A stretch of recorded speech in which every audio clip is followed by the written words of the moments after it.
ಚೆನ್ನಾಗಿ ದುಡ್ಡು ಮಾಡ್ಕೊಂಡ್ ಬಂದವನೆ ಅಂತ ಸಾರ್ ದುಡ್ಡು ಚೆನ್ನಾಗಿ ಬಂದಿದ್ರೆ ನನ್ನ ಕಾರ್ EMI ಕ್ಲೋಸ್ ಆಗ್ಬೇಕಾಯ್ತು. ನಾನು ಫ್ರೀಯಾಗಿ ಹೋಗೋ ಮಗನ ಇಲ್ಲ ತಲೆ ಏನೋ ಒಂದು ಗೌರವಧನಕ್ಕೆ ಹೋಗಿದ್ದೀನಿ ಸರ್. ಪೇಮೆಂಟ್ ಆಯ್ತಾ ಬಂತ ಹೇಗೆ? ಯಾಕೋ ಅರ್ಧ ಹಾಕಿದ್ರೆ ಇನ್ನು ಅರ್ಧ ಹಾಕಿಲ್ಲ ಸರ್. ಸಿಂಪತಿಗೋಸ್ಕರ ಸೀಟ್ ಮನೇಲಿ ಕೂತ್ಕೊಂಡು ವಿಡಿಯೋ ಮಾಡ್ತಾರೆ. ದುಡ್ಡು ಸಂಪಾದನೆ ಮಾಡಿಲ್ಲ, ಜನ ಸಂಪಾದನೆ ಮಾಡ್ಬಿಟ್ಟಿದ್ದೀನಿ. ಪ್ರಾಣ ಕೂಡ ನನ್ನ ಜನ ಇದ್ದಾರೆ ಸರ್. ಯಾಕಂದ್ರೆ ಪ್ರಾಜೆಕ್ಟ್ಸ್ ಸುಮಾರೆಲ್ಲ ಬರ್ತಿದೆ ನಿಮ್ಗೆ.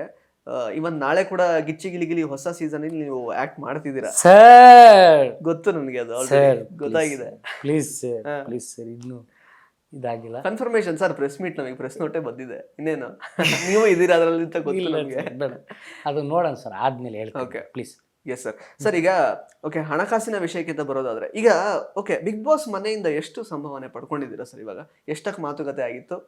ಸೊ ಎಷ್ಟು ರಿಚ್ ಆಗಿದ್ದಾರೆ ಇವಾಗ ಅಂತ ಸರ್? ಈಗ ಈ ಸುಮ್ಮನೆ ಕುಂತ್ಕೊಳಕ್ಲ ಸರ್ ನೀವು. ಏನಾದರೂ ಮಾಡಿ ಆ ಪೇಮೆಂಟ್ ವಿಷಯಕ್ಕೆ ಬಂದು ಸಣ್ಣದಾಗ ಒಂದು ಮಾರ್ಕ್ ಆಗಿದ್ರೆ ಕೆರೆದು ಆ ದೊಡ್ಡ ಗಾಯ ಮಾಡಿ 111 ದಿವಸ ಇರೋದು ನೀವು 16 ವಾರ. ಏನ್ ತಮಾಷೆನ? ಚೆನ್ನಾಗಿ ಕ್ಯಾಲ್ಕುಲೇಟ್ ಮಾಡಕ್ ಸ್ಟಾರ್ಟ್ ಮಾಡಿ ಚೆನ್ನಾಗಿ ದುಡ್ಡು ಮಾಡ್ಕೊಂಡ್ ಬಂದವನೆ ಅಂತ. ಎಷ್ಟು ಅಂತ ಅದ್ರ ಮೇಲೆ ಸುಮಾರು ಜನ ವಿಡಿಯೋಸ್ ಮಾಡಿದ್ದಾರೆ ಸರ್ ಈಗ ಆಲ್ರೆಡಿ. ಸಾರ್ ದುಡ್ಡು ಚೆನ್ನಾಗಿ ಬಂದಿದ್ರೆ ನನ್ನ ಕಾರ್ EMI ಕ್ಲೋಸ್ ಆಗ್ಬೇಕಾಯ್ತು.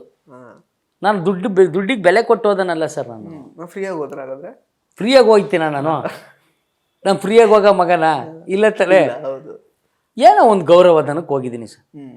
ಗೌರವಧನ ಅದೇ ಎಷ್ಟು ಅಂತ ಅದೆಲ್ಲ ಹೇಳಂಗಿಲ್ಲ ಸರ್, ಪ್ರೋಟೋಕಾಲ್. ಓಕೆ, ಪೇಮೆಂಟ್ ಆಯ್ತಾ ಬಂತ ಇನ್ನು ಹೇಗೆ? ಯಾಕೋ ಅರ್ಧ ಹಾಕಿದ್ರೆ ಇನ್ನು ಅರ್ಧ ಹಾಕಿಲ್ಲ ಸರ್.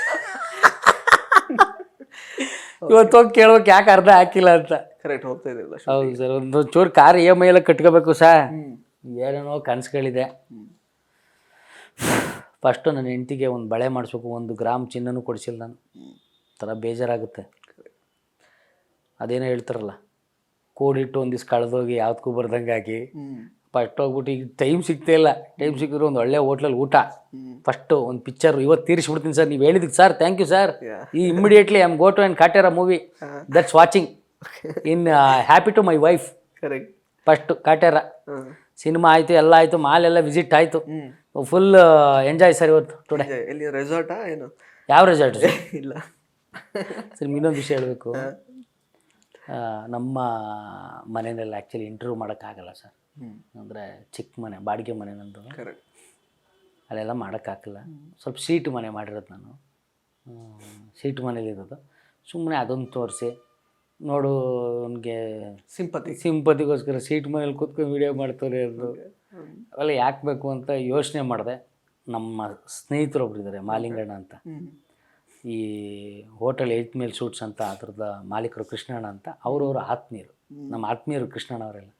ಒಂದು ಫೋನ್ ಮಾಡಿದೆ ಆ್ಯಕ್ಚುಲಿ, ಅಣ್ಣ ಒಂದು ರೂಮ್ ಬೇಕು ಇಮಿಡಿಯೇಟ್ ನನಗೆ ಅಂತ. ಬಾಸ್ ಅಂತೂ ಅಂತ. ನನಗೆ ಫಸ್ಟಿಂದಲೂ ಅದೇ ಥರ ಬ್ಯಾಕ್ ಸಪೋರ್ಟ್ ಮಾಡ್ತಾರೆ, ಇವಾಗಲೂ ಅವ್ರು ಅದೇ ಸಪೋರ್ಟ್ ಮಾಡಿದ್ದು ಸರ್. 3 ಡೇಸ್ ಆಯಿತು ಕಂಟಿನ್ಯೂಸ್ ಇಲ್ಲೇ ಇಂಟರ್ವ್ಯೂ ಕೊಡ್ತಾಯಿದ್ದೀನಿ ಸರ್. ಹಿಂಗೆ ಸರ್, ನಾನು ದುಡ್ಡು ಸಂಪಾದನೆ ಮಾಡಿಲ್ಲ, ಜನ ಸಂಪಾದನೆ ಮಾಡಿಬಿಟ್ಟಿದ್ದೀನಿ. ನನಗೇನಾದ್ರು ಆದರೆ ಪ್ರಾಣ ಕೂಡ ನನ್ನ ಜನ ಇದ್ದಾರೆ ಸರ್. ಹೊರಗಡೆಗೆ ಹೋದಾಗ ನನ್ನ ಹೆಂಡ್ತಿಗೆ ಕಾಂಟ್ಯಾಕ್ಟ್ ನಂಬರ್ಗಳು ಗೊತ್ತಿಲ್ಲದೇ ಮಿಸ್ ಆಯಿತು. ಇಲ್ಲ ಅಂದಿದ್ರೆ ಇನ್ನೂ ಒಂದು ರೀತಿಲಿ ಫ್ಯಾನ್ ಪೇಜ್ ಎಲ್ಲ ಕ್ರಿಯೇಟ್ ಮಾಡೋರು. ಬಟ್ ಅದೊಂದು ಸಿಕ್ಕಾಪಟ್ಟೆ ನೋವಿದೆ ಸರ್. ನನ್ನ ಇನ್ಸ್ಟಾಗ್ರಾಮ್ ಐಡಿ ಹ್ಯಾಕ್ ಆಯಿತು. ಆಮೇಲೆ ಹ್ಯಾಂಡಲ್ ಮಾಡ್ತಾ ಇರಲಿಲ್ಲ ಸರ್, ನಾನು ಹೆಂಡತಿ ಮಾಡ್ತಾ ಇದ್ಲು ಸರ್. ಪಾಪ ಅವಳಿಗೆ ಗೊತ್ತಿಲ್ಲ ಸರ್ ಏನು ಮಾಡೋದು ಅಂತ ಗೊತ್ತಿಲ್ಲ. ಬಂದಿದ್ದ ಪೋಸ್ಟೆಲ್ಲ ಇದು ಮಾಡ್ಕೊಳ್ಳೋಳು.